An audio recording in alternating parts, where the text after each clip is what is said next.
রাব্বুল আলামিন বলেন ألم تر كيف فعل ربك بأصحاب الفيل ألم يجعل كيدهم في تضليل وأرسل عليهم طيرا أبابيل ترميهم بحجارة من سجيل فجعلهم كعصف মাকুল। জোরে বলুন আল্লাহু আকবার।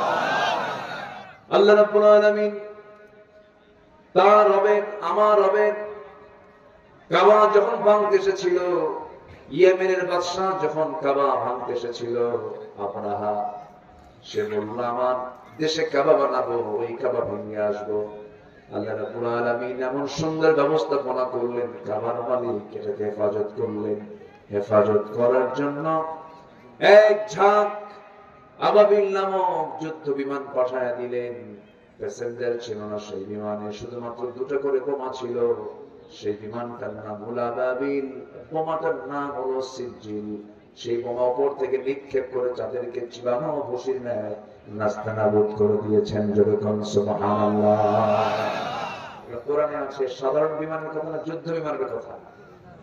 যুদ্ধ বিমান, সেই যুদ্ধ বিমান ১৫০০ বছর আগে রাসূলকে জানায় দিচ্ছেন তারমীহিম, নিক্ষেপ করা হলো সেখান থেকে বোমাগুলো হস্তি বাহিনীর উপরে, যারা হাতির বাহিনী নিয়ে কাবা ভাঙতে এসেছিল। সম্মানিত ভাইরা, বোমা নিক্ষেপণ পদ্ধতি, যুদ্ধ বিমানের পরিকল্পনা সব আল্লাহ পাক কত আগে কোরআনে আল্লাহ পাক জানিয়ে দিয়েছেন। সুবহানাল্লাহ বলবেন না তো? এই কোরআন এমন কিছু তথ্য দেয় যা পৃথিবীর কোথাও এই তথ্যগুলো পাবেন না। যেরকম সুবহানাল্লাহ।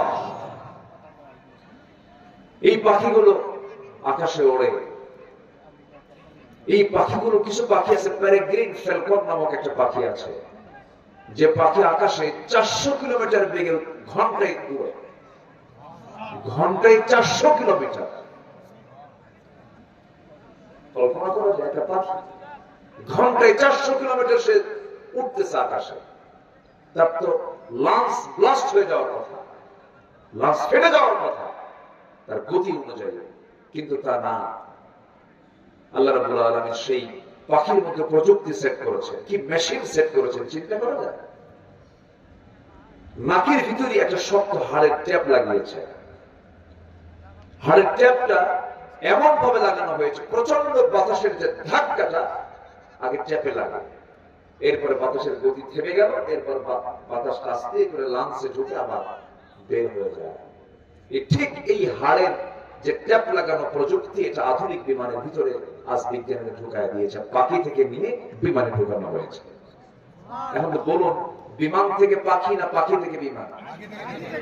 পাখি থেকে। প্রযুক্তি কার? আজ থেকে প্রযুক্তি কার? আমার বন্ধুগণ, এরকম করে অসংখ্য পাখিগুলোকে আল্লাহ রাব্বুল আলামিন এত সুন্দর করে সব সিস্টেম গুলো করে দিয়েছেন।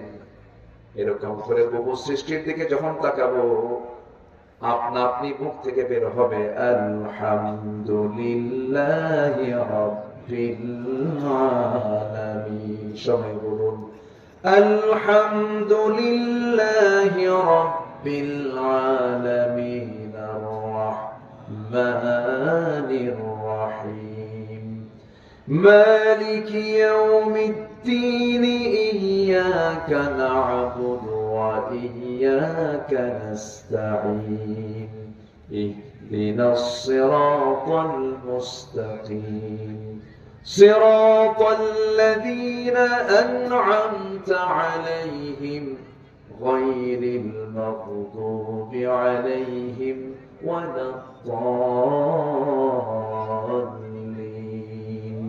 জোরে বলুন আমিন। সূরার নাম কি? আলহামদুলিল্লাহ।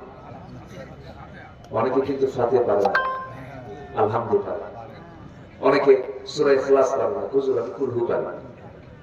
কুল হু যার নাম, ইখলাসও তার নাম। এই দুটো সূরার নামটা ওই সূরা থেকে নেওয়া হয় না। আর বাকি বাকারা যান আনতাযবাহু বাকারা, আলে ইমরান যান, ওয়া আলা ইমরান আলাল আলামিন। এরপর আপনি কি বলে সূরা ইউসুফে যান, আল্লাহ পাক সেই সূরার মধ্যে ইউসুফ নামটা ঢুকায় দিয়েছে, ইদ ক্বালা ইউসুফ লিআবিহি। ইব্রাহিমে চলে যান, সূরা ইব্রাহিম, আল্লাহ রাব্বুল আলামিন ইব্রাহিমের নামটা দিয়ে ওখান থেকে নামকরণ করেছে। সূরা নাস, কুল আউযু বিরাব্বিন নাস, ফালাক, কুল আউযু বিরাব্বিল ফালাক। এরপর কাফিরুন, কুল ইয়া আইয়ুহাল কাফিরুন, মুমিনুন, ক্বাদ আফলাহাল মুমিনুন। সব সূরাতে আল্লাহ পাক নামকরণ করেছেন, সংশ্লিষ্ট সূরা থেকে একটা শব্দ বের করে সূরার নামকরণ করেছেন।